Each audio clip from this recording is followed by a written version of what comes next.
This is Nifty Culture. I'm Pio, and I'm here with my partners, Rob, Mal, and Mike. What's going on, fellas? What's going on, Pio?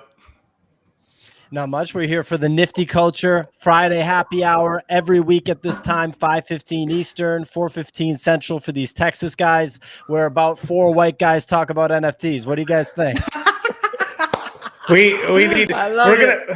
We will have Tina Eisen on in the near future, so she'll be joining us for happy hour. A lady? What? No, I saw the other day y'all had somebody else on too. Y'all had a lady on earlier, right? Like yesterday or 2 days ago. Yeah, right? Yeah. Abby from the Top Dog Beach Club. So Rob travels for work a lot, just so everyone knows.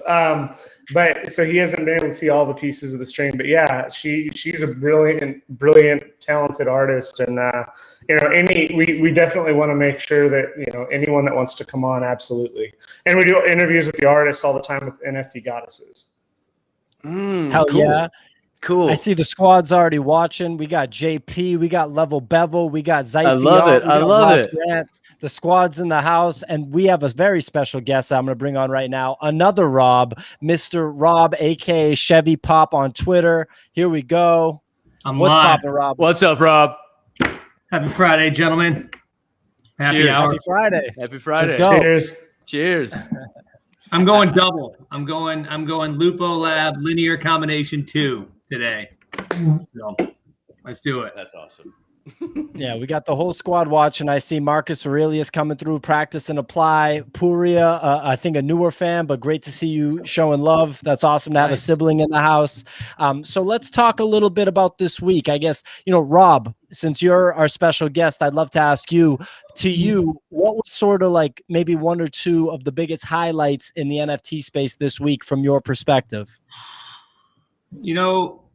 What's interesting this week is I was actually kind of off the grid a little bit, but I will say that my interest this week went, and I'm sorry to say, guys, back to collectibles for a little bit. Because all good. I mean, even waking up this morning, seeing Bored Ape Yacht Club floor 5.5 ETH. I've been flirting with buying my first CryptoPunk all week long, whether or not I was going to pull the trigger. And so for me, I mean, that's been the focus this week again is collectibles, and why I shouldn't have moved, or why I should have moved all of my currency and just dumped it into collectibles over the last month. Yeah, it's crazy how much activity. I mean, it's hard to disregard. Like me and Malachi were both chatting like about a week or two ago. We were like, man, I was just so burned out on projects, but there's just so much excitement and so much hype, and there's so much new stuff being created in the collectible space. It's so hard to just turn your eyes away from it. Yeah, it's cool. And look, I'm going to be sitting on a couple collectibles that I bought for the foreseeable future, seeing as floor is 0. But it's tough. They give you just enough, and it's just at a low enough price point that you're like, yeah, I'll take 10. I'll roll the dice. So are you generally buying like larger numbers, or do you ever just toe the water with one or two? Or what's your strategy? Well, yeah, early on I was really just buying.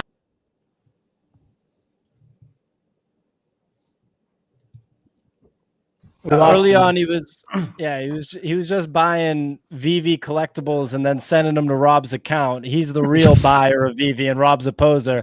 I also wanted to point out that Zyphy Art called out that new Rob looks like Spike Jonze, the film director, which is just a funny comment that I pulled up for a second. And Caleb asked us if we're ready to buy these 0.03 ETH tokens. I'm assuming he's talking about the Goblin Goons, right? It's going live right now, right? Pretty close. Yeah, it goes live in 12 minutes. And I'm looking at it right now. Yeah, gas wars are already. Should I get some? If you can. If you don't mind paying. Are you connected? Are you going to try? Yeah. I'm going to try if gas isn't suicidal. It's been a crazy day. Like with these, what's really interesting is it's like the project before the project is always like the exciting one. Like the Pills project today made a bunch of people like quite a bit of money. There was another project that launched. And so like, it's like the Hash Demons. If you bought Hash Demons before Bulls on the Block and you sold Hash Demons before they were revealed, you made a ton of money. I was up, I only bought a few of the pills, and I like the pills project, and I like that they're donating money to substance abuse, and I think that they're bringing awareness, and the app is cool. If you were quick flipping, I made probably half an ETH today just on those pills, just flipping them. So like, it's crazy to just see these projects right now, and like there's everyone is like making money on the small projects and then consolidating into apes or gutter cats or and y'all's whales, minds. Like, do you flex and get that CryptoPunk or even pick up some VFriends? Yeah, the VFriends one is interesting. It's you brought up a point there, how flipping some of these small projects, and then you essentially just move that into the more mature projects and the ones that probably have longevity. And I think, so there's some artists, and I see it on Twitter saying, well, why are you buying these collectibles? Why aren't you buying my art? It's so I'm flipping these collectibles so I can buy your art. I mean, truly, that's, there are some collectibles, and truly for me, only apes and punks really do it for me when I look at it. I mean, you got punks is the OG, and apes, I thought they did a fantastic job. I don't know if it's because of, whatever you follow for religion, right? But the story of human evolution and apes and humans, and they kind of just look a little bit similar.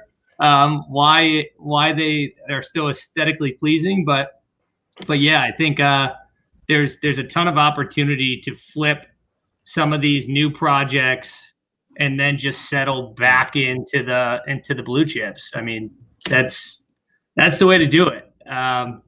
If you're a true capitalist in this market. And when you think about that, right, doesn't that kind of put these other projects in a position to have the bottom really fall out? Because I don't think anybody's looking at the chickens or whatever, like, maybe gutter cats. Like I'll channel my inner Danny. Danny's probably going to pop up onto the screen. I saw someone say, if you say hash demons too many times, Danny will appear, which I thought was pretty funny. But like, I just feel like when you think about it, everyone has the same mentality. Everyone wants to be like Malachi was today and flip a half of an ETH, or make a half an ETH profit off of pills today and then not hold the pills. I just feel like you're kind of signing up to like get someone to hold your bag, which I get is part of the way that markets work. But when it's just like a JPEG image that doesn't have like real utility, like I know we talk so much about utility, but how much real utility are you going to get from a lot of these projects, versus if you're holding like Coca-Cola stock, like at least that like there's a company behind it. There's people that are working to build the company. So I think about that, and that gives more power to the punks and the apes and the blue chips, Yeah, and to be honest, I don't get involved in. So I love watching the collectibles market, but I don't really go into all these projects and flip them. Dude, I'm a guy who bought a Super Yeti Apex for like 1.3 ETH, like an idiot, right? And I just sit here, that thing's worth nothing. And so I what I've had success flipping has been apes. Truly, even the ape dogs for a little bit when they came out, and you saw that. You had to know, and they may come back up. But I mean, I think I sold one of my dogs, and I think it was probably a rarity rank of just under 1,000 for like 6.5 ETH. Woo! Yeah, that thing cost me $5 to mint. And the ape that I bought it with cost me 0.65 ETH when I got it. And at that point, I have this conversation a lot with a ton of people. It's like, when is enough enough? Like, when do you take profit? Because $5 to 6.5 ETH is pretty good. It's like, get it off. Yeah. Yeah, I've been kind of working on I'll go, Mike. I've been kind of working on like a list of criteria to value these projects. It's in our Discord in the collectible section. People are free to comment if they can find my post in there about it. I might pin it just so that people can help me refine it. But like for me, like when I'm looking at the projects, like obviously there's the blue chip ones that you talked about, like punks and apes and maybe some others, but I don't know yet. Remains to be seen. But if you're looking at new projects, like stuff like, are they promising to airdrop stuff to holders? I think can give real value. Does it do something unique or groundbreaking? It's kind of hard to define what unique or groundbreaking is. In the case of like apes, it was the little bathroom wall. In the case of VFriends, it was the ability to attend VCon. So like an actual unique feature like that, I think can be a big value driver. Again, ability to attend in-person events, which is kind of the same as the previous one, but I think that one's kind of special on its own. So VCon really pioneered that route. Ability to purchase licensed merchandise, I think, could potentially be a value driver if it's a cool project. Like I think the Bored Ape merchandise is a really sweet aspect of that project. And then private social areas, just like the Bored Ape bathroom thing. And then lastly, like I previously did an article on the website about a nifty project bill of rights. So for me, if a project really strives to meet that bill of rights, so stuff like revealing the image on purchase, so not doing one of those hidden purchase things, having a non-anonymous team, I think is another one of those bill of rights items. So I have a whole list of those on the website, but basically like that set of like 6 items is kind of what I see as value drivers for projects. If anybody has any good suggestions, please throw them out in the chat and I'll try to incorporate them into my list. But I think if you just follow, and then of course the number one thing is always, is it good art? I forgot the most important thing in my personal value system is the art good? And like you said about apes, like when you see it, I think everybody, when they saw apes for their first time, they had that same like immediate reaction. This is really cool art. But none of y'all bought but me. I know, we were stupid. You really blazed the trail. I ended up doing the flip and trade in thing that we were talking about earlier in order to get my ape. But basically, like those factors combined, I guess it's 7 factors now, but I think those really can separate out what projects will, I guess, be possible to have longevity. There's so many projects, so I just figured we needed to come up with some kind of metric for it. But a lot of projects still aren't really living up to even any. I mean, they might do 1 or 2 of those things, and that's it. So I think the projects are still just, we're flinging spaghetti at the wall, and not a lot is going to stick. Yeah, and some of the, some of the projects when I look at, so, and this is where apes and I think punks do separate themselves, and then you have gutter cats come in. But when I look at the art that's attached to it, whatever you want to call it, it's funny because it reminds me a lot of Supreme. When you think of some of these hype beasts and some of these brands, now look at the collectibles that actually have caught on. And you could see that there's a certain part of the aesthetic that has some street allure to it, a little bit of swag attached to it. There's a reason why I paid 1.3 ETH for a Yeti and it's worth 0, because they just don't have it. They're just big, cuddly creatures. I mean, there's just no. I mean, I feel ridiculous even talking about that, about like the edge of an ape, right? But they do. I mean, if you look at them. They're easier to relate to, and they have a cool factor. And I think outside of utility, because of course utility is important, but that's not what drove apes and punks in my mind. It was the exclusivity. It was the cool factor. People can really relate to it, and they could tell a story about which one you had. And that's what drove it. It was the psychology. Now, VFriends, the utility, that's an access token. And it's Gary V. So naturally that was, I mean, look at his drawings. I mean, they're not great. So that's what that's what subjective. Yeah. True. But the access they were hot. I love. I mean, I love the whole idea of an access token. Even Arkin and I were talking about it within Space Cadets, because we were getting all these requests, from artists, and we love talking to them. But sometimes early on, there was just so many questions. And we had thought about, well, maybe something really, really cheap. We'll just sell a piece of art that you create. I'll give you the concept, and we'll make an access token to a Discord. And that's what you could do with a utility. We didn't do it, but I think access tokens are awesome. That's pretty much what Cole the Pickle Guy did. He made a exact Discord access token. I'm not sure how he's releasing it in batches of 500. I'm not too sure what like how you can keep that information inside a Discord though. That's why I kind of just laughed it off a little bit. Like as soon as any person in the Discord gets whatever information is posted in there, they're going to post it in all the other forums. But Well, are one of they? the challenges Because with that if they paid is for the meta key, yeah, if they paid for it, wouldn't they want to keep it to themselves? that's exactly the thing. I think the first, you only need guys, one out of guys. 500. No, the problem with that is that they gave away like a large percentage of the first. Oh, he gave them away too. So yes, so that's the issue is that if you have a closed system where if you have to buy into the system, the odds of you leaking your data are a lot lower. But if you're already a part of the community and you're given a free token, the odds of you having that loyalty are a lot lower, and you're going to flip it quicker. You have access to that info. You may not value the alpha as much as others, and so you're going to be opportunistic to take care of that, and that's where the leaks happen, right? So I suspect that in the future, there's going to be some super exclusivity where you have to buy to get in, not even to just once you're in, get it for free. That's one of the flaws of that particular scenario. I think unless you have people buying in, like getting into the Beeple owners forum, I think is much more likely to be able to have some exclusivity. I think if people are buying I never in, said that, by the way, Brothers Bloodshot. Take that off screen. I never said that. You can go watch every single. I've been an ape loyalist the entire time. That is good. Pio, get that off screen. And I'm upset. What are you talking about?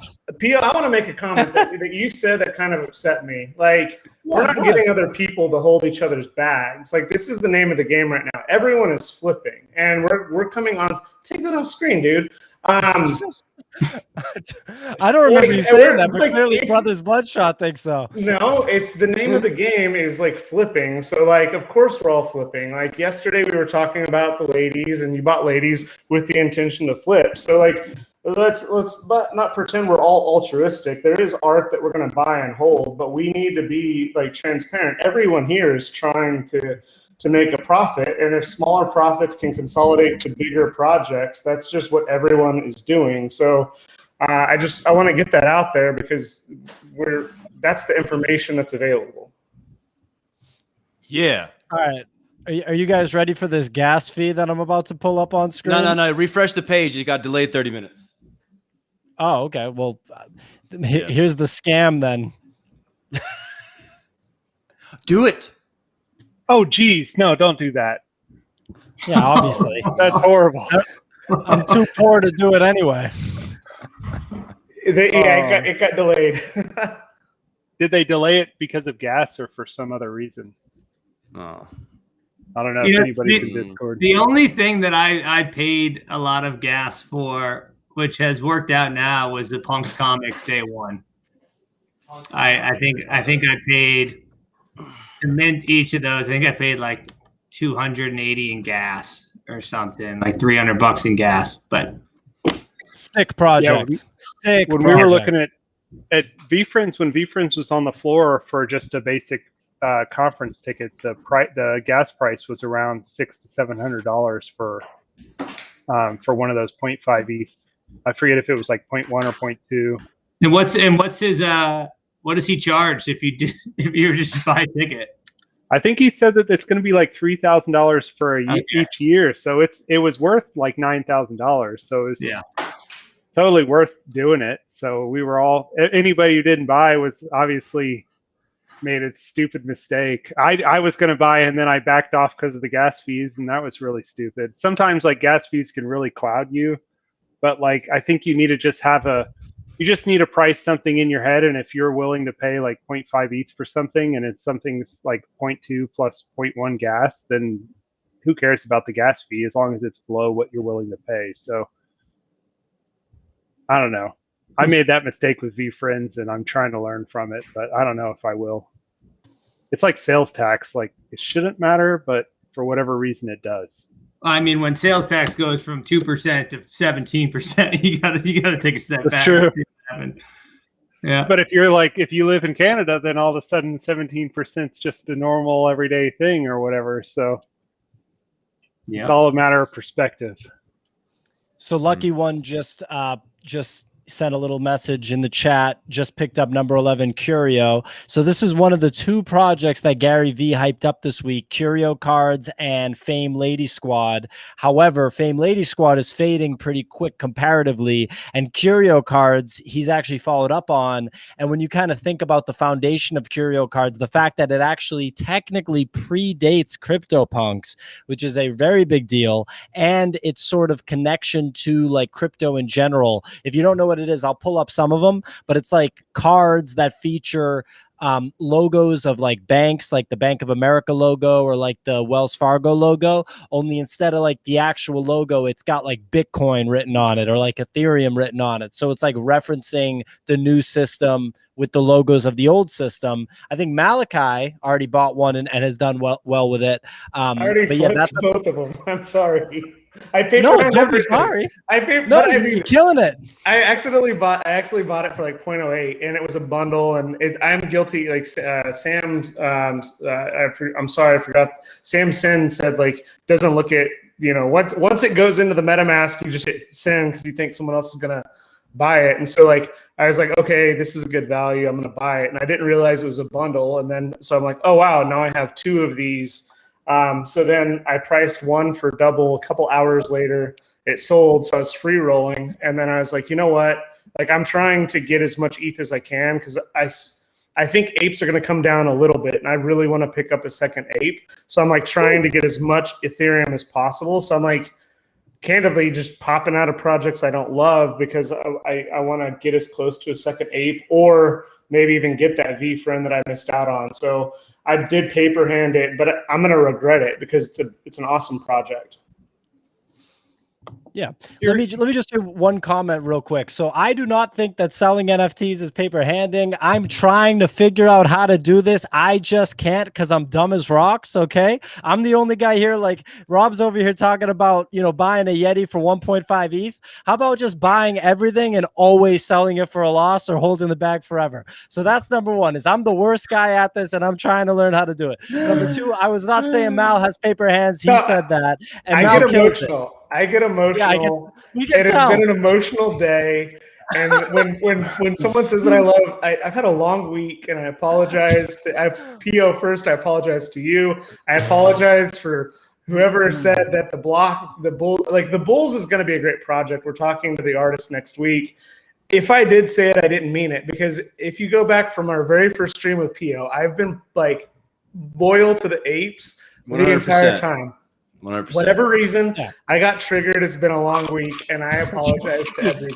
Stuff your sorries in a sack. Matter of fact, stuff your sorries in all the bags that I'm holding of the NFTs I can't figure out how to make money on. All right, so I did send P.O. a top dog yesterday with his scarf.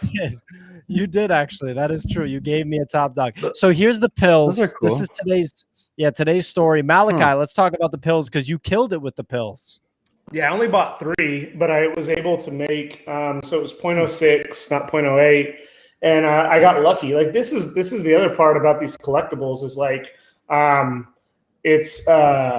sorry, I'm reading the comments and now I'm getting flustered again. Brothers Bloodshot's got it out for you. And he's got it out for FameLadySquad too. Hey, Brothers Bloodshot, I love you giving Malachi a hard time right now when he doesn't like it, so that's definitely good stuff. But talk to me about FameLadySquad, how you know it's 3 guys and a girl, because that would be really bad. And Mal, go ahead on the pills. Yeah, so I mean, the pills was interesting. It was one of those projects. When we interviewed the team, a written interview, it's on our website, and there was a lot of concern. Like we had talked internally, like, do we talk about this or not? Because substance abuse and all of those types of things. And we actually asked the team about it, and they had good responses about kind of the technology is cool. There's a mobile app coming out. I think it's going to be a cool project, but you see the excitement. I got really lucky. I got some rare attributes, and I quickly flipped 2 of them, and I'm free rolling 1, and I was able to make a decent profit on it. So they are cool. If you like the pills, like go to the website. It's going to come with this augmented reality application where you're going to be able to do filters. They're also going to have some VR filters that are going to try and create some of that that visual experience, and then they have some plans for the metaverse as well. My issue is it's an expensive project. Even at 0.06 right now, I think people are getting tired of 0.06 and above and the 10,000 drops. I think that long term 10,000 is a drop in the bucket when NFTs go mainstream, but right now there's still a lot of pressure. But this project sold out in 30 minutes at 0.06. Like it could be the quickest selling 10,000 project drop we've seen. So it'll be interesting to see. The floor's fallen pretty quickly. It's at or right below the floor. They did say they're saving 10% of their proceeds to buy a floor, which is usually a sign of it's the kiss of death. So we'll see what happens. I don't know if anyone else here got any pills or not. I looked at it. I kind of had the moral hang up you talked about a little bit earlier. I think the renderings that I saw were cool. Are these actual renderings that OpenSea is showing, or are these just static images? It looks like there's a play button there. Can you click on one of those? Okay. Yeah, I think the renderings are well done. Yeah, click into it real quick. It comes with a lot of like it already has the files attached to it if you own it. Like it has the VR files and everything. Yeah, it's got yeah. So if you own it, you can get everything already. So that's cool. I mean, it's a pretty well put together project, pretty well rendered assets. So I definitely like those pieces of it. If someone likes it, then do your thing and buy it. I just couldn't wrap my head around like buying pills. Like if I have to deal with medicine, it's not something that I like to do. So it just kind of conflicted with my neural processes. So I just couldn't get into it. But I mean, I will say I appreciate that they provided all the assets that you need. I appreciate that they did a good job rendering. It feels like the team was kind of a talented team, and maybe the idea just wasn't the best idea. So hopefully, I mean, if somebody thinks it's a great idea, then please say it. But maybe hopefully the team lands on can use the money from the project and come up with a really cool concept for their next thing. For sure. And I just have to call out, we got a super chat donation from Super Nerd. Thank you so much for the donation, Super Nerd. We definitely really, really appreciate it. So he said, and I have it pulled up right here, Top Dog, Punks, Apes, and upcoming Goblins are where it's at. God Unchained, Ember Sword, Guild of Guardians are going to change the play to earn landscape. So I'm not familiar with God Unchained, Ember Sword, or Guild of Guardians. Does anyone know anything about those? I just saw that the other day. I didn't look into it, but I think I saw the, at least there was like a teaser for it where you earn your ETH, right? I think you play for ETH. Is that what that one is? I'm going to look it up, but I thought I saw that on Twitter maybe yesterday or 2 days ago. I don't know anything about them. Yeah, I don't know about those. I thought maybe Rob would know about those. They might be VV things or something. Rob, I'm pulling up that VV Ghostbusters video, and we're gonna pull that up in 1 sec. Just go ahead. No. That's cool. Check it out. Yeah, we'll check it out. It's cool. We're gonna check it out. But yeah, Top Dog, Punks, Apes. Like I owned 3 Top Dogs, 2 that I bought and 1 that Mal gave me because it has my actual dog's scarf that they made based on my actual dog. So I hope that Top Dogs do pretty well. I want to know about these other projects. If you actually, Super Nerd, if you want to throw something in the chat about these other projects, we'll talk about this. Okay, so Swagtrocity, one of our super fans, has also donated, and his comment is just Super Nerd starting a dono train, like a donation train. Well, I hope so, but thank you so much, Swagtrocity. We really appreciate it. We appreciate your contributions in the Discord as well.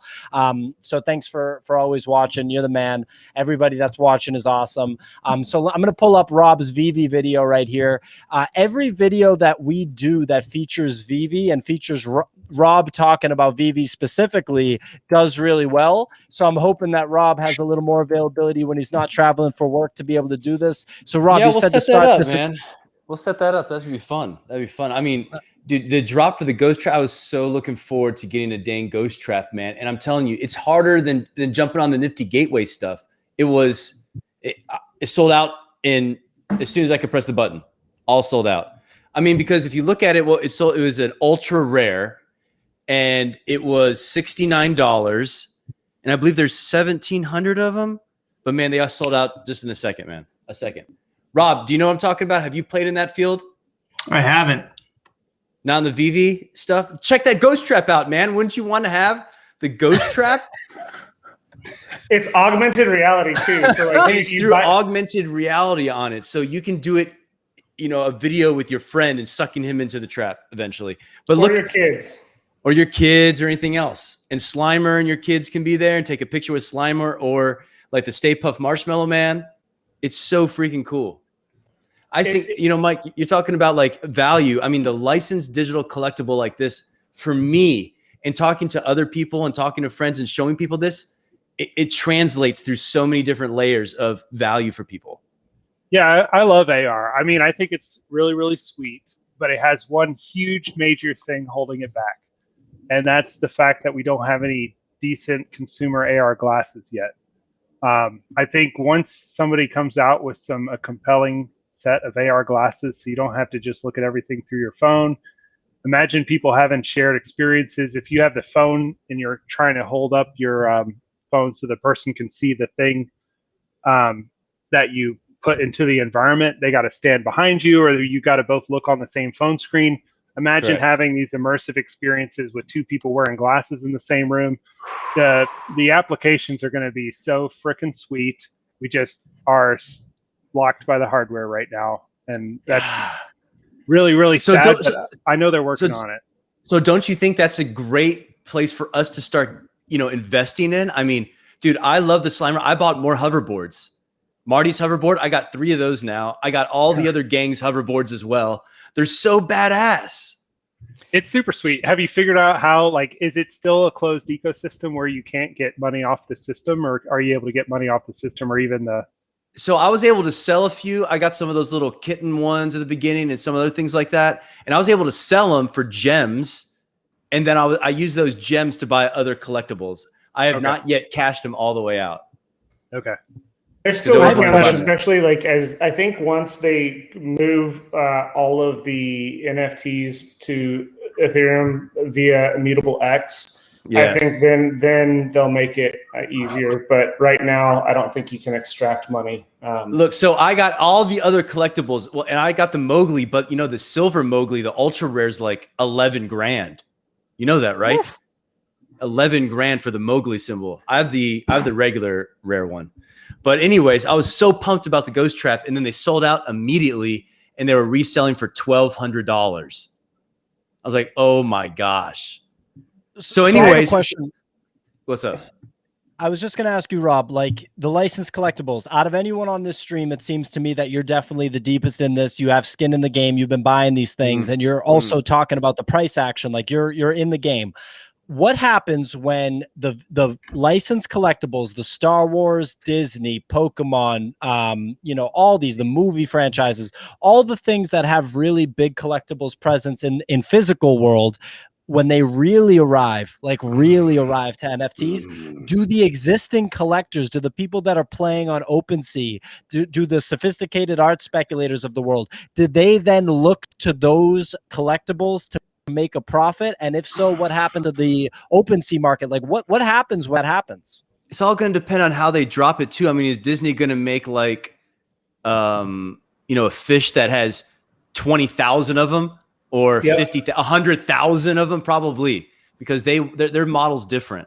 Their model is going to be numbers and volume, I think. So it's going to be a lot harder to flip because they want to get their collectibles in the hands of all the kids and all the other kids, and they want their name and Disney to be spread around everywhere. So it's going to be a different market, and I think different model than it is with, I think, some of these first ones that are coming out like Ghostbusters. I mean, that Ghost Trap, I'm telling you, there's only 1,700 of them. Well, that is going to be so cool in the future to have.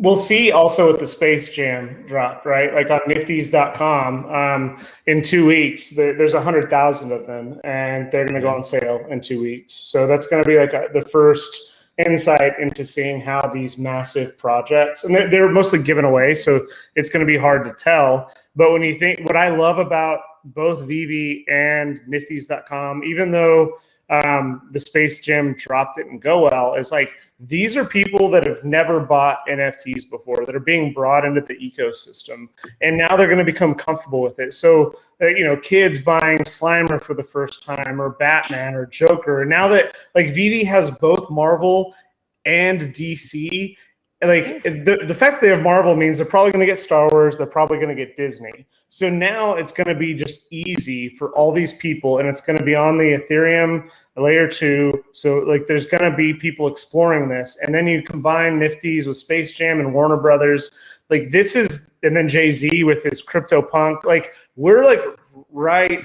Like there's so much momentum just pushing. It's going to be interesting to see what happens. What are we looking at, Rob? What are we looking at right now? Look at that, Pio. Look at this. That's the hoverboard. I'm telling you, man. So how much of this is you just wanting to be Marty from Back to the Future, and how much is like the value of the collectible? I think everybody wants to be Marty, though. Who doesn't want to be Marty? Everybody in our generation. Right? Me too, man. There's a badass character, and the hoverboard is one of the coolest things in movies ever. Dude, it went down to $16. I picked it up for $16, and now they're back up around like $40 for the hoverboard right now, for Marty's hoverboard. Yeah, nice. Yeah, but I thought it was super cool. I would think so, right? I would think so. But anyway, so the Ghost Trap now is around $7.99, and I'm telling you, I'm itching to get it. I'm itching to get it. Plus, $799. $799. So it's like $800. Yeah, $800. So I'm just waiting. I'll probably end up getting one, guys. I'll probably end up. It's like half an ETH in a couple days. Yeah. No big deal.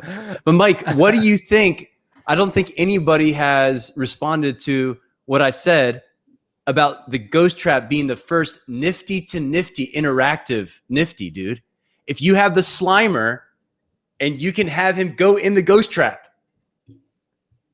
Yeah, you know, does that blow your mind?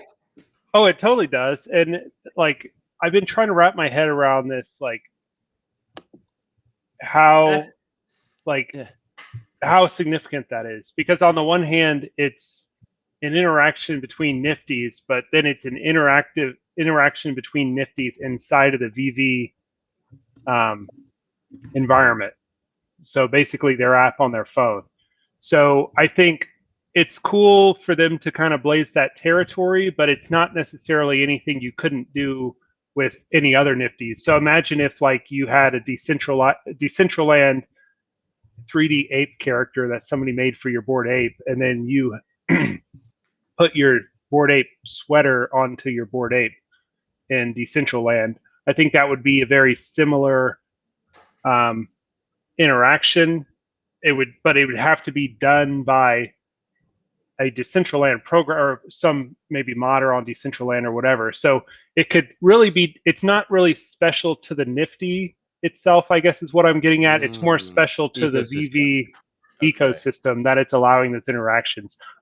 Really cool though. I mean, that's a great way to make Nifty, like having multiple Nifties in your wallet, maybe more valuable. Because Pio, if you saw in that video, that first one that I sent, if you put on 23 seconds, Mike, when at the beginning of it, when it has the Slimer there, it looks like it throws out some vectors. Like you can adjust the vectors of what it's going to suck in.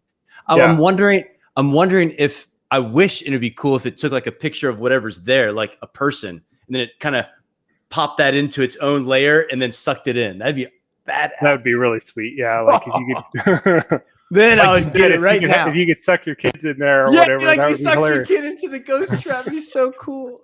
So where are you sharing the video? Well, you can see that's what, Rob, I think in the future, and I anytime, guys, that I'm talking to my cousins who are 12 years old, 13 years old, 15 years old, I'm always showing them the Vive app, and I'm like, guys, wouldn't this be cool to be able to post this on your social media? Because Rob, if you take the video, or you take a picture with Slimer, or you take a picture with the Stay Puft Marshmallow Man, these kids will then post it on their social media, because you can only take a picture with it if you own it. Yeah, well, and that's how it'll catch fire. I mean, that's what I think about all the time in this whole NFT space is we kind of live in a bubble, because all the people that are in it are so passionate about what's happening, completely kind of not oblivious, right? But there's 99% of the population that's like, fuck you guys, right? Like, what's Ethereum? Like, and we're all sitting here. I mean, the technology that we're talking about in these worlds in AR to AR, and people are like, what are you talking about, man? Like, I'm just trying to go to the grocery store. That's so true. That's like so they true. think People are like, get out of here. And like getting groceries delivered is like fucking next generation. So that's one of those things. I'm always thinking about ways to bridge the gap. And if you can get that and post it to Instagram, or if you have a hoverboard that costs you $1,800, and next thing you know, you're at a, I don't know, up in Big Sur in California, and you're riding it on the side of A1A, and then you load that up with your. I mean, that would be cool. People would want it. Hell yeah. Yeah. Hell yes. But we just need to make it more accessible. For sure. There's definitely people out there that just dance on the grave of like Bitcoin every time it goes down, and dance on the grave of NFTs because they just like don't get it, and their friends are making money off of it and blah, blah, blah. I have a technical question, different subject. Level Bevel, very, very helpful viewer, obviously, and member of our Discord, said if you go for goblins, remember to disconnect and reconnect to the new updated contract. So do I do that like on the page? How do I do that? I'm click your MetaMask. Yeah. And then you'll see your account, and then you'll see account options, like the 3 buttons on the right. Connected sites. And what my recommendation for everybody is like disconnect all sites all the time. Like there's a bunch of people who say they lose ETH and blah, blah, blah. I don't think all of that's real, but just be safe, disconnect. It's like logging out of a website when you're not using it. Just be responsible, always disconnect after you make your purchases. Nice. Yeah, I'm still connected to myfuckingpickle.com, so Oh man, that's awesome. I've never owned a pickle. I can honestly say I've never owned a pickle in my life, and I'm proud of that, to be honest. Well, our friend Sass, I think, still has 360. He can. Big brain. So what's the over under on gas for this thing? We're gonna pull up the MetaMask in a minute once it's time to rock and roll. What are we thinking? How high is gas gonna be? 475. I was gonna say 500. And the Goblin itself is only like 200 or 0.03. 0.03. Are you guys doing that right now? 600. No. Well, it goes live in 5 minutes, so we'll did they have to roll? They had to roll out a whole new contract last second. Yeah, they updated the contract. Apparently, that it was 0.3, not 0.03. Thank you, brothers. Oh, they made a mistake on the price like that. Not gonna make it. I'm just kidding. Oh boy, I'm not gonna make any comments. I like the project. Theo's awesome. I mean, this is my problem with these projects. Like, I mean, how does this happen? Scrambling last minute? Yeah. I could be wrong. Someone said it was a 0.3 instead of 0.03, but the good news is that they were able to stop it, and there hasn't been a leak yet, where it's at least minting hasn't started as far as we know. So I'd rather them pause it and fix it than like launch the contract. Absolutely. I mean, that's a weird mistake to have made. But I mean, if that's the least of their mistakes, everything else is good, then no problem. Yeah. And I think it was Level Bevel who said it might sit out and wait for the OpenSea snipes. There has to, I would love to be able to do an analysis, and all the information's out there. We just need the data and analytics tool to do it. But to see, post drop, X amount of hours post drop is the best time to buy, right? Euphoria has settled down a bit. People are panicked because it's their first time buying a collectible, and they're seeing that they're not making 100x, so they may as well just get rid of it because they just remember they have a bill due in a week. And look, I'm not trying to take people's bags away from them, but this is what happens. There's a lot of panic sales, and I'm just like I've panic bought. So thank you for whoever's bag I am now holding on to. I've done it. There has to be a certain time period after that's the best time to buy. I don't do that many flips, so I'm just, I would say, intermediate level on this stuff. But from what I've seen, like if they reveal the thing right up front, it seems like they take a little while for people to kind of form their opinions of whether they like them. And then some projects will, of course, moonshot, and some will just die off. If they're one of the ones where they have the surprise reveal after a certain day, it seems like you always want to buy into it at launch and then sell it before it's revealed. So I know those. So it does. I think that does support your theory, though. If it is an immediate reveal thing, where you get to see what you have right after drop, a lot of people are going to just hate what they have, and want to try to switch it to something tolerable or just get out of it right off the bat. So, those I bet it's less than a couple days. It seems like once something's been out there after a week, then it's either going to just go into oblivion, or it'll be already, the floor will be too high and you will have missed your shot. Well, there's another level of chess there where it's like it's this weird time between like FUD and Rarity Tools or Rarity Sniper coming out, where you don't. It's one of the reason that everyone likes the rarities to be obvious is because they don't have to guess or speculate how valuable their NFTs are. And as the market matures so quickly, that's becoming a little bit hidden. Now we have stats where there could be a hidden stat that doesn't have any visual appeal, that as these items are now starting to add utility, gets confusing. And so people, like, there's this weird window where if you know what you're doing, you can be very opportunistic in between that time of minting complete, FUD, and Rarity Tools coming out. Well, did any of you buy the too much lag on Nifty drop a couple months ago? The second one? On that one for a little bit. I held off on that one. Where then you had you had to download the browser extension to then see how many traits it had. I did that. I actually bought. I mean, this is just me flipping and paper handing. I bought it for 600, and then like right before the second one dropped, it was worth like 1,500. So like, if I could more than double, like I think like I was late to Bitcoin and Ethereum. Like I wasn't lucky enough to be like early on that. So for me, I'm still trying to acquire ETH, and if I can acquire ETH more quickly by flipping NFTs than investing every 2 weeks, every time I get a paycheck from my real job, like I'm going to do that. So just so everyone knows, like that's my strategy, and I've never hidden that from anyone. And that's a strategy. And there's a lot to me, the flipping of collectibles. And I did that for a while when I was trading cryptocurrency, when you had all these ICO projects coming out, and then you had some of these shit coins that would just, which by the way, Dogecoin is absolutely still a shit coin. So if you're out there and you're on the bag, sorry. That was happening for the last 4 years. That was something you just watched trade up and down, and that was it. You got out. And that's why when I look at the space now, the collectibles, it's a great opportunity. But I see the higher tier collectibles. If I were to compare them to some of the currencies out there,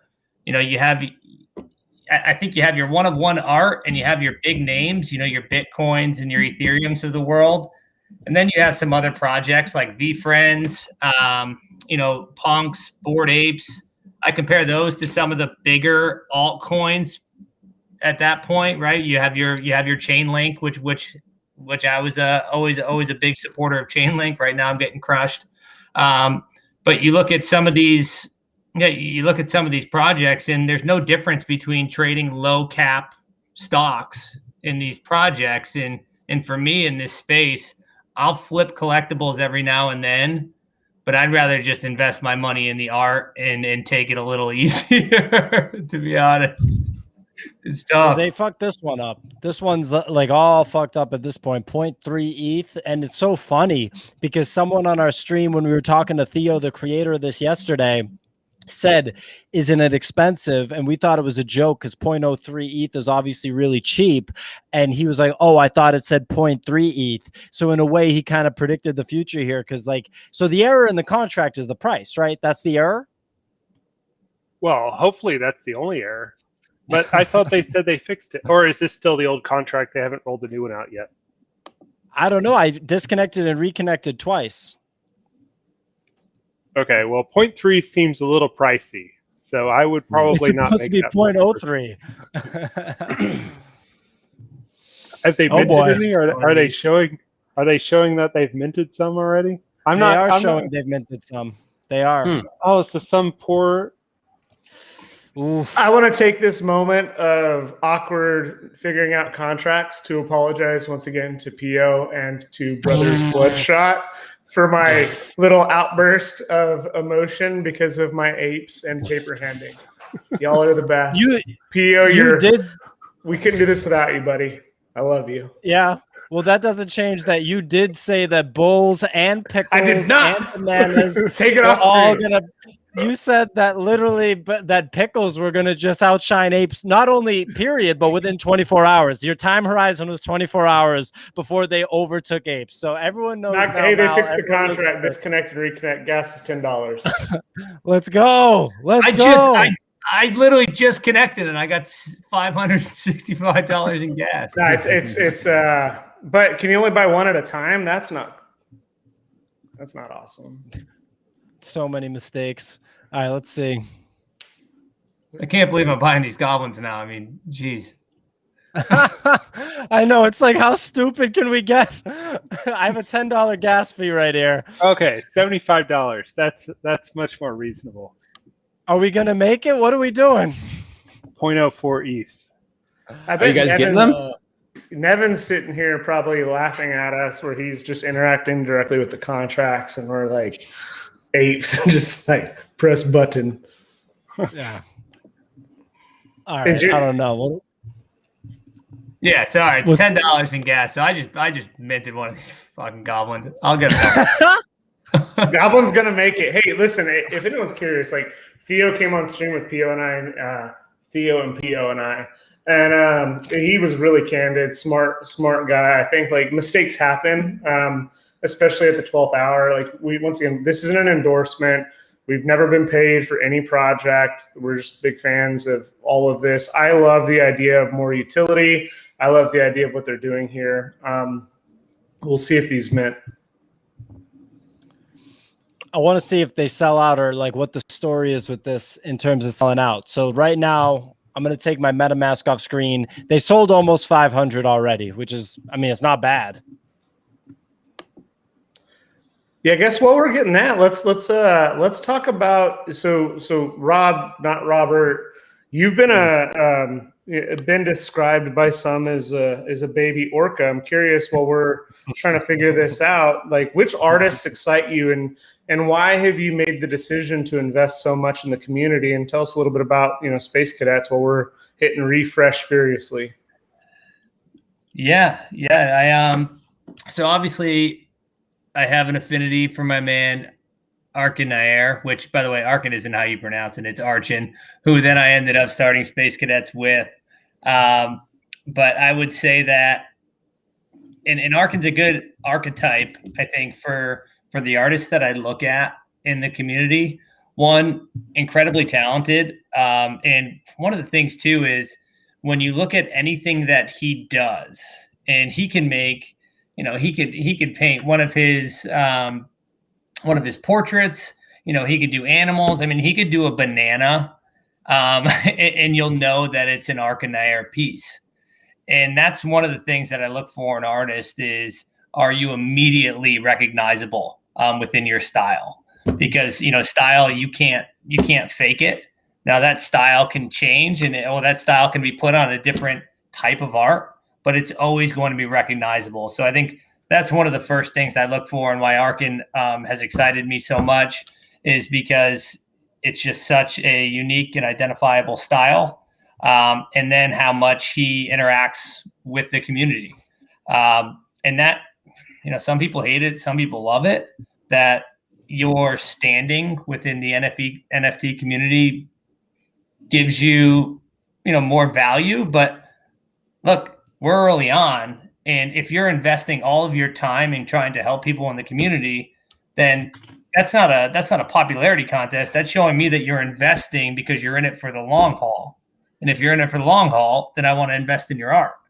And that's, so I would say that Arkin is certainly one of my favorites. And Chris, who I just bought last night and I've known for a while, No Creative, the same type of artist, has a very distinct style, especially with the tapestry. But even if you look at his maker's place and even his architecture, he's one of those artists too that has actually two styles distinct to him that are both recognizable. And he's also a huge advocate for the community. So again, in it for the long haul, and incredibly talented. So I would say that those two guys, and then you have, of course, your blue chips. I also love Jeff Soto out of California, and Jeff does a lot of graffiti. I actually have Life Skull, which I'm looking at right now from him. Again, a very unique style. And even Giannis, as we talked about earlier, Ethic Design, the Mondrian collection, which I own 3 pieces of, a little bit of futurism in the detail when you go in and look at that IPFS file and zoom all the way in. And that's something I look for too when I'm looking at pieces, is how much care went into it. And if you could take an IPFS and zoom all the way in and still see texture and different textures within the piece, I mean, that's pretty impressive. So I would say right now of my favorites, it's Arkin, Chris, and Ethic. But there's so much good art out there. I actually found out today I have 12 photography pieces as well, which was news to me when I was making a collection. So because I got a lot of photography, which is a topic. Photography's hot. A topic I talk about right a now. lot.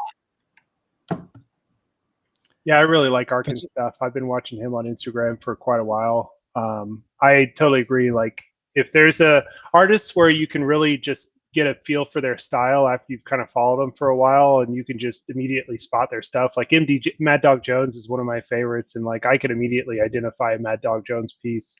Yep. Malachi's one of Malachi's first artists that he was talking to was Kaneda 99. I think is it 99? Yeah. This stuff is super identifiable. I think it translates really well, and I think your point about like the detail when you really look at stuff closely, I think artists where their work translates well to the digital medium for whatever reason, I think have a kind of a special place. So like in the physical world, you can kind of take a picture of a piece of art, or you might view it in a gallery from 10 feet. It can kind of, it almost allows, some pieces that are maybe not as good as other pieces to kind of live in the same sphere, because there's just not a lot of differentiation. But in the digital world, where you can look at stuff really closely, you can blow it up and put it on a 80-inch Black Dove wall-mounted picture frame. Those pieces are going to be like, the fact that the technology enables different things makes certain artists better for the space than others. So yeah, that's definitely an interesting way to kind of build out a portfolio. That's kind of what I've been trying to do with the stuff that I own too, is find artists where it's like recognizable pieces that are very well tailored to the kind of like the digital ecosystem.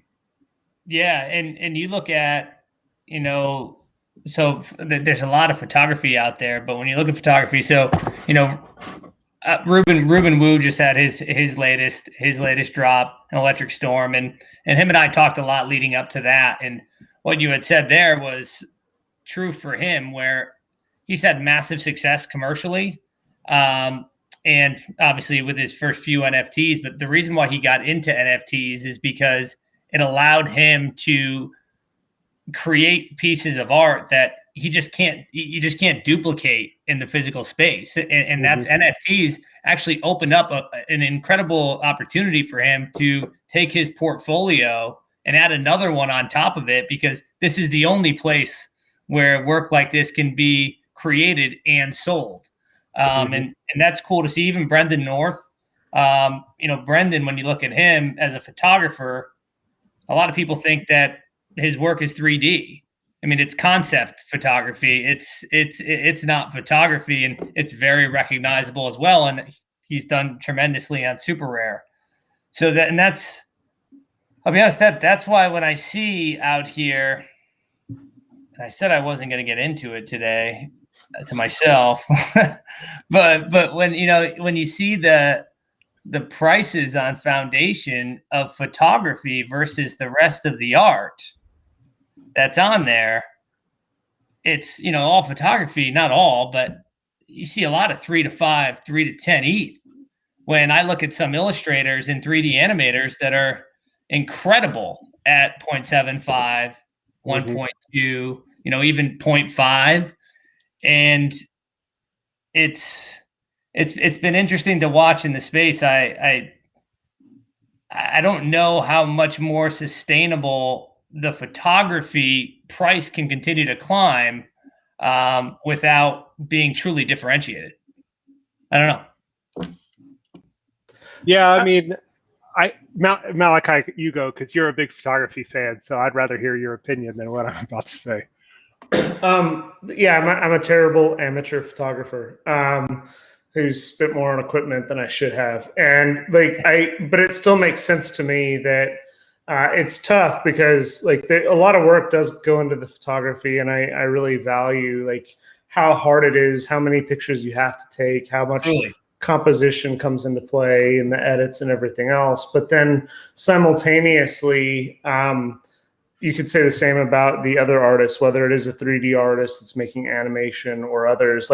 No is one of the best that I think in the world, and he's finally getting his claim. He's going to be on Nifty Gateway both as a partner, and he's going to have his own drop in the near future. And he actually he's a South Korean photographer. He spends a lot of time on his craft, and he's even taken some of the Mad Dog Jones movements and actually taken still pictures and added some animation to them. And Mad Dog Jones has even retweeted him, and I think they've talked before. But that level of putting that into the craft is really important. But there's also the other photography. I want to remove the medium from the conversation if possible. The issue we have with NFTs right now is that there's more supply than demand. And there's artists that are really good at art and they're really bad at sales and marketing and actually promoting their art. There's also a ton of people who are being exploitative and literally going to Art Breeder and putting on these all these things on Rarible or Mintable or OpenSea. And so it's really hard for artists collectors to understand what true value is. And when you think about some of the photographs that are out there, there's some incredible photography that is worth what it is. But there's also a lot of photography that is candidly overpriced.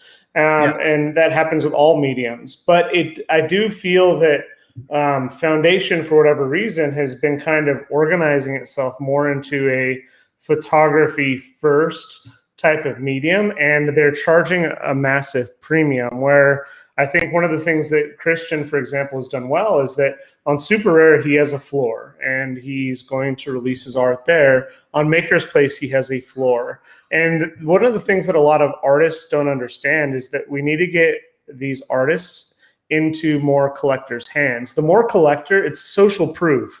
If 888 has Christian in his collection, that's a big indicator to other baby whales or other collectors that, hey, this is a good investment. And I think that there's a lot of shortcuts being taken right now. Well, and I think the reason Foundation has probably pushed a little more of the photography, not pushed it, but just because why it's selling so much is because the photography market gets bought up by one person, and that's Vince. And he's created a bubble in that market. Truly, people don't want to say it, but he is buying up most of the photography at whatever price it's put out there for. And I think it's great that he's doing that to support the artist. But if one person is buying all of the art at whatever price is out there, then how am I supposed to value it? And I say me as a novice, evaluator of art. If I see that Vince bought it, unfortunately, it doesn't mean anything to me. If they say Vince bought me for 5 ETH, so I'm worth 5 ETH, I say, I'm going to look at your portfolio and I'm going to see what galleries you've been in and what kind of work you've done. And I do that with every single person I buy. But just because Vince paid $15,000 for you, he's paid $15,000 for a lot of people. And that's what's tough. And I think what you see on Foundation is that, where on Super Rare and others, you see a little bit more responsibility on floor pricing, and people looking to get more collectors on board. Because I mean, truly, I love photography. However, I love it. Like when I buy a photography NFT, I'm buying it for the physical, not so much for the digital. So I look for a physical to be attached because I like to put it on my walls. And essentially the digital for me at that point is just for my collections and to be an authentication layer. But I'm still, I guess, a little romantic on the physical piece of photography. But yeah, it does bother me a little bit when I see, I'm happy for everybody that's getting their work purchased, but it's actually priced me out of the market. And now I don't even know how to value photography. And I have to go to 15 people to ask them if it's good. And that's my rant. I think what he's doing is fantastic. It's just not sustainable. It just doesn't allow me to have more data points, like you said, to value. I have a question about this Goblin drop. That was an awesome assessment, by the way, Rob, of the photography situation in NFTs. And I agree with a lot of what you said about people, essentially overpaying sometimes and creating a market that's not necessarily sustainable. So when I refresh this page right now, 2427 keeps popping up. Is this sold out? Is this low key sold out right now? 2181. Okay. Has anyone minted any like in the past 2 minutes? I picked up 3 a few minutes ago. All right. Well, I'm going to pick up 3. Let's go. Basically, it's 0.06 with gas fees. And I was like, you know what? At 0.06, I'm just going to do it. Yeah, I'm still hanging right now. It's wicked expensive. And Mal also said that this one was going to outperform Ape. So I guess I will buy it. Oh man, you guys know how to get me triggered. I'll tell you that. It's been a long week. Because of that, I just paid to speed up the gas. So I mean, thanks, Val. Because they're gonna outperform Apes.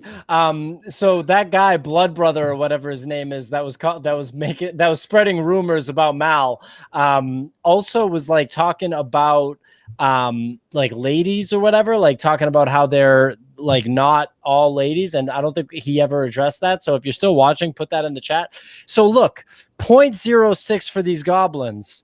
What do we think they're going to sell for on the secondary? They're going to sell for 0.12. Like, I don't get it. Like 0.03 is one thing, but now I'm looking at 0.06 for this goblin, and I have to wonder, should I just wait? Should I just wait until they're on OpenSea?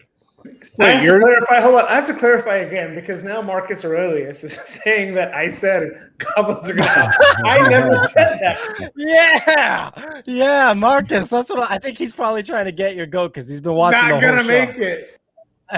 No, Pio. Right now you're looking at 0.12 for a goblin. You're looking at 0.03 for the goblin itself, and then you're looking at something along the lines of 0.0. It says 0.06 for gas, but this is for 2. This is for 2. Oh, it's for 2. Okay, so you're looking at 0.03 for the goblin and 0.03 for the gas for each one. So Brothers Bloodshot is saying will go through. It probably won't. I'm going to skip it. But Brothers Bloodshot is talking about giving us this alpha if Rob confirms whether the hat he's wearing is a snapback. He's actually asked about your hat several times, and it is. Would you look at that? Serious lid. Snapback. And Marcus was kidding. He knows how to get you. You stopped the whole stream to address that. There's a lot of stuff that'll get me. That's just one of them. You keep watching every week, you'll find out more.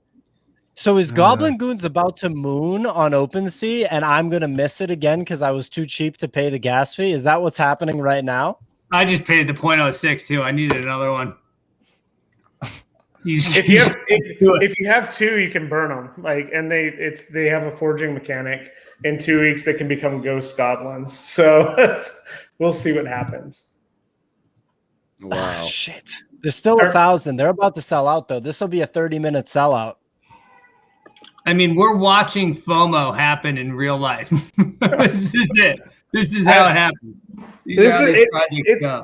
It's 100% consistent. Like earlier today with the pills, like I'm in this private Discord, and like it's always the exact same thing over and over. And my dog's coming in, so you might hear loud kids in a moment, but it's always the same thing. It's like, this project sucks. We don't like it. There's 10,000 of them. It's too expensive. And then like you see 2,000 go within the first 5 minutes, and then someone says, "Oh, this looks interesting," and then it's like, "No, it still sucks." Blah blah blah. And then within 30 minutes, it goes from everyone saying this is a crap project, it's not gonna make it, to like even the biggest detractors. You can look at the thread, and now they're buying 25 of them. And this is just another example of that. And this is part of the problem we have with like Nifty Gateway in March. This is part of the problem that artists have with this whole culture. It's like the people who made a bunch of money on altcoins have now realized they can't make money on altcoins, so now they're in NFTs. They're never going to buy art. They're not going to buy NFTs and hold them forever. They're here for the profit.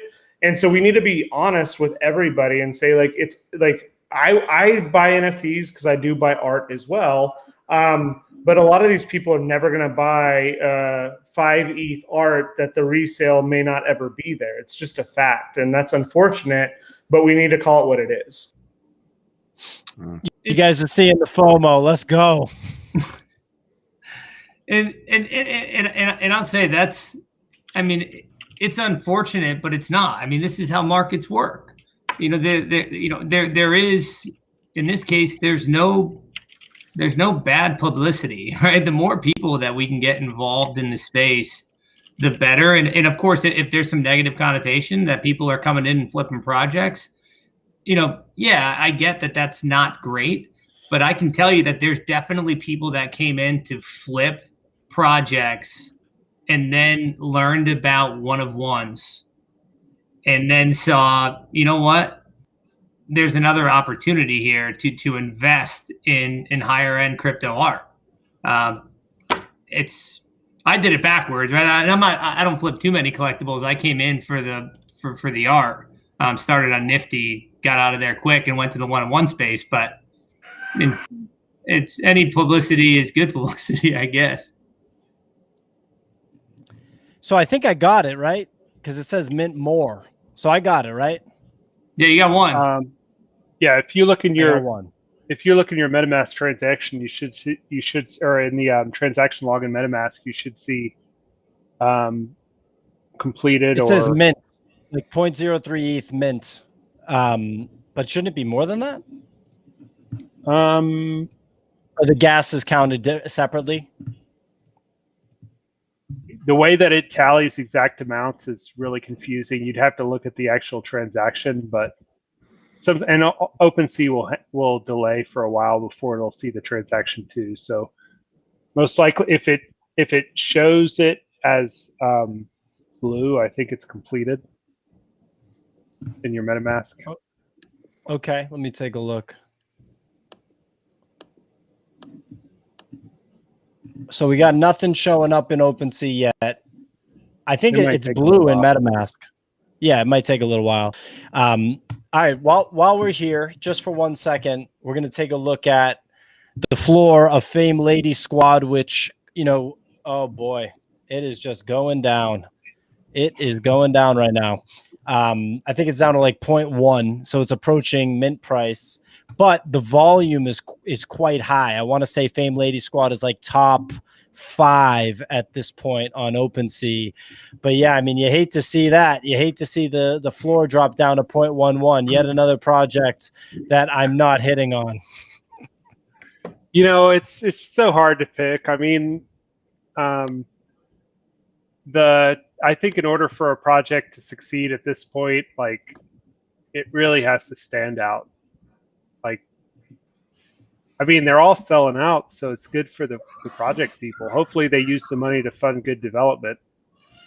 And like success is subjective. Like it's at mint or after the fact. Like if you bought a bonsai at mint, you likely made a lot of money on it. Like and here's the thing is like it's the time. It goes back to what Rob was saying before. Is like what's that magic moment where there's that FUD after the project, where if you like a project, you're getting it at a discount where they fall below before the maturity of the market kind of pops back up again. We've seen this like 100% of the time. Like even the apes, they were like, they didn't sell out in the pre-sale. Then you could buy them cheap, and then it popped to 0.5. It popped back down to 0.2. It popped up to like 1, and then fell back, and then it went on its moon run. So the short-term aspect of this doesn't mean necessarily long-term failure. The issue that I have is that there's also a lot more projects now than there were with the apes, and so when I think about these projects, and I've said this a few times, it's like the ultra rare pieces are going to be agnostic of project, whether you're gutter cat or cool cat or ape or anything else, those will always be valuable. But when you look at that bell curve, that middle group there is going to probably drop in value because there's just going to be so many fairly common PFP projects out there that like if you have one Twitter, you only have one opportunity to put that project out there. And so I think that's going to be a big fall off where if I have a common ape, but a super rare gutter cat, I may choose to put that gutter cat on my PFP instead of my ape. And that's where the value will stick around. All right, we got a Goblin Goon right here in the profile. You got the coin. Hey, what number did you coin? get? I'll see if I can pull it up for you off the contract. What's your number? 8119. Okay, hold on. Thanks, Mike. Oof. A lot of action. Another sold out project. Oh, what the heck? I've never seen this before. Their metadata server is just saying your goblin doesn't exist. That's great. Perfect. Now do Mal's and it'll just be right there. Malachi, what number did you get? I put the three of them. It won't. I put the three of them in the comments. Oh, okay. Hold on. Let me try one of his. I mean, they just made a quick $476,000. Yeah, real quick. How long do you think it took for them to develop this project? He was saying like a couple months. Well, yeah, probably full time. I mean, still, three developers, even at 3 months, making this much money, it's still worth doing it. Yeah, but I mean, if you break that down though, and this is so development is, I think probably not you all, but most people think that it's way less complicated than it is when they look at these projects. And I mean, you go 3 developers at 3 months. I mean, let's see, you got that's a lot of money. That's a lot of money, man. That's I mean, even $110 an hour with an 8-hour day. That's $880 a day times 3 times 90. I mean, that's $237,000 in development costs. Yeah, like these projects may look simple, but they're not. Some of these goblins are pretty sweet. I'm not gonna lie. I like them. Like they have a lot of character. Okay, hold on. Somebody find my goblin then. So I gotta say this. Never seen this before. The goblins that are showing pictures, the metadata server is returning the images. The goblins that are not showing pictures, the metadata server is just throwing an error. I've never seen this before. Normally when you see the generic picture, it's because OpenSea hasn't recached the metadata yet. In this case, the metadata server is returning an error. So never seen that before. I will use the word janky to describe it. Is that intention? Is that a feature or a bug? That's not that surely is not intentional. Basically, the metadata gas is back up to 1,000. Is there another project we don't know about? Oh, the chickens launch, but that's on Matic. That shouldn't affect this. Chickens, baby. I don't love that they haven't fully uploaded all their files to their own server. They're selling right now for like, you know, you could sell one for like 0.08. Hey, that's after gas fees, you're going to make 0.02, and then the commission, you'll break even. Are they actually selling? Are they actually moving though? Okay. John said not going to make it. I'm just gonna say I haven't ever seen it where only like John's gonna buy a pickle. Been uploaded to the server. That's weird. John says he's gonna buy a pickle. I'd be excited for John to buy just one Nifty. Yeah, I don't think he owns one. I know. He's in the comments talking about he's gonna buy a pickle. He flooded you out of a third CryptoPunk. I was gonna buy like 10. For how much, Rob? It was back in the day when I paid $400 for mine. Both of his. That's unbelievable. That's the best. All right, we've been going an hour and 20 minutes, and I've had 2 emotional outbursts, which is a sign that I need to go on vacation. I'm going to go to Vegas or something. Hey, Rob, thanks so much for joining us, man. Yeah, this Rob. was an absolute jam. You had sick insights. Everyone that watched, thank you so much for watching, supporting, contributing to the chat, for donating, for joining the Discord, for liking, subscribing, commenting. We really, really, really appreciate it. We want to do some more stuff, like as much stuff as we can do. We want Rob to be a regular doing a VV segment. We want Malachi and me to do artist segments. And Mike, you got to keep looking at these smart contracts, man, because that's insight no one else can give. So yeah, everyone keep watching. Thank you so much. Rob, thanks again. And we'll see you guys next week.